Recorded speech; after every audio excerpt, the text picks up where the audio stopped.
hours, and thence into the stratosphere. Hence the connection.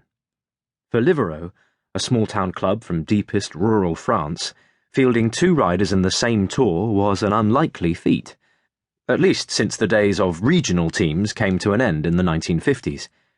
It was like a backwoods football team fielding two players in an FA Cup final. For our boss, Robert Vogt, it didn't get much better than this.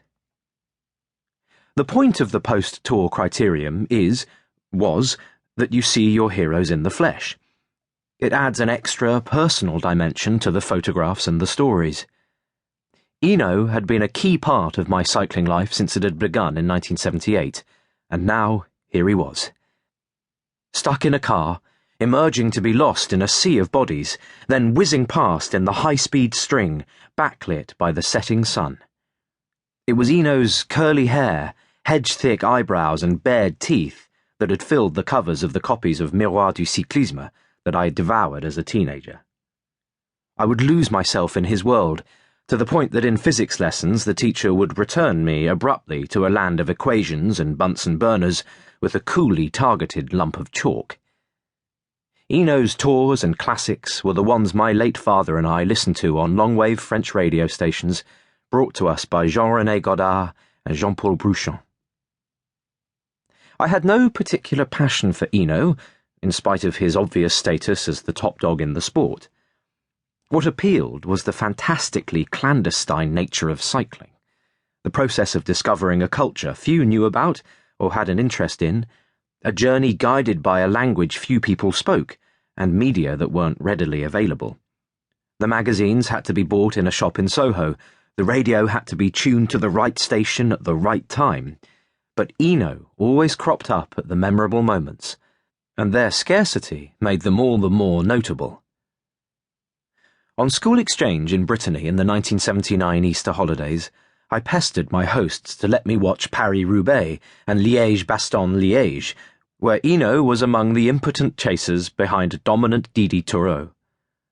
Somehow I found a radio on which to listen to the finish of the Ballon d'Alsace stage of the 1979 Tour, Hinault's epic, now largely forgotten duel with Joop Zoetemelk, as my school form picnicked on a hillside in Devon during an outing when French exchange students returned that July. Hinault's 1980 Sallanches World Championship I watched in episodes one afternoon on a visit to our twin village in Normandy, with the race split up by a long lunch and a drive between houses, during which my brother sicked up his camembert.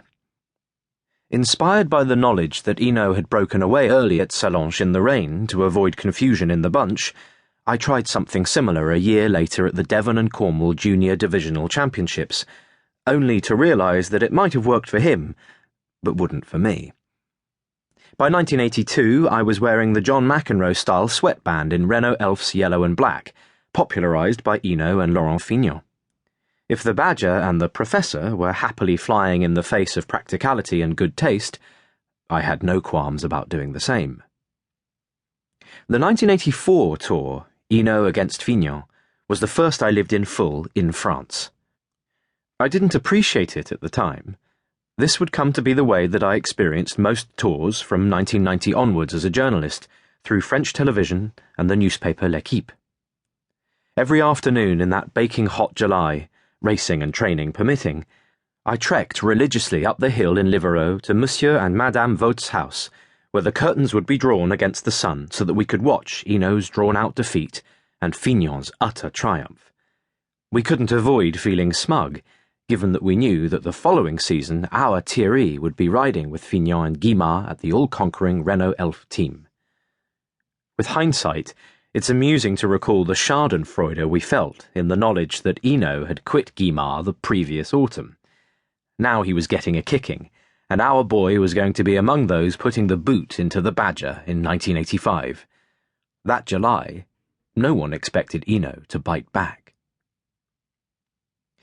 The best part of 30 years later, I was again looking at the figure of Hinault squashed up in a car, but this time there were no crowds to get in the way, and I was in the car too.